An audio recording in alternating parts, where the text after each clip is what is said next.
Parole est à Madame Marian Canales.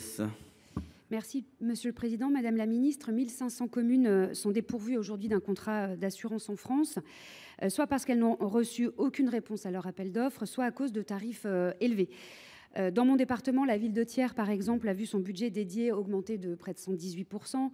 Et le Puy-de-Dôme fait partie des 10 départements comptant un taux de sinistralité dégradé. Alors, il y a 2 rapports qui ont traité de ce sujet, bien sûr, qui est largement partagé ici dans cet hémicycle, au Sénat par le sénateur Husson, et puis celui diligenté par le gouvernement, par le vice-président de l'AMF et l'ancien président de Groupama.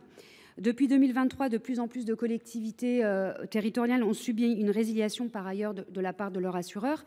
Alors, plusieurs propositions ont été formulées pour lutter contre le phénomène potentiel de désert assurantiel, si j'ose dire.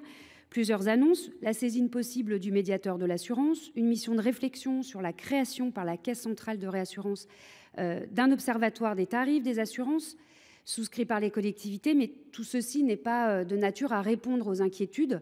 Je souhaiterais savoir ce qu'il en est de ces 2 rapports, chacun ayant proposé et formulé 15 à 17 propositions hyper concrètes, très concrètes.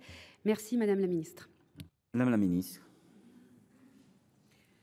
Merci, Monsieur le Président. Madame la sénatrice Canales, votre question porte sur un sujet extrêmement important. Il en a été beaucoup question, effectivement, au Sénat. Et le gouvernement s'était emparé de ce sujet en confiant un rapport au maire de Vesoul, Alain Chrétien, au titre de l'AMF, accompagné d'un ancien responsable de Groupama.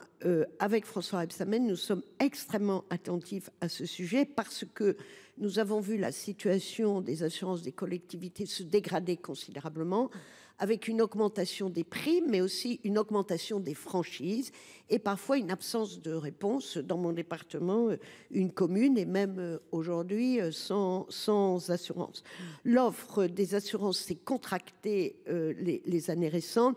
Et il y a des nouveaux équilibres qui se traduisent par une pression à la hausse des primes. Il faut aussi prendre en compte l'augmentation des risques climatiques, mais aussi l'augmentation des risques en matière de cybersécurité. Toutefois, vous l'avez évoqué, cette situation n'est pas tenable.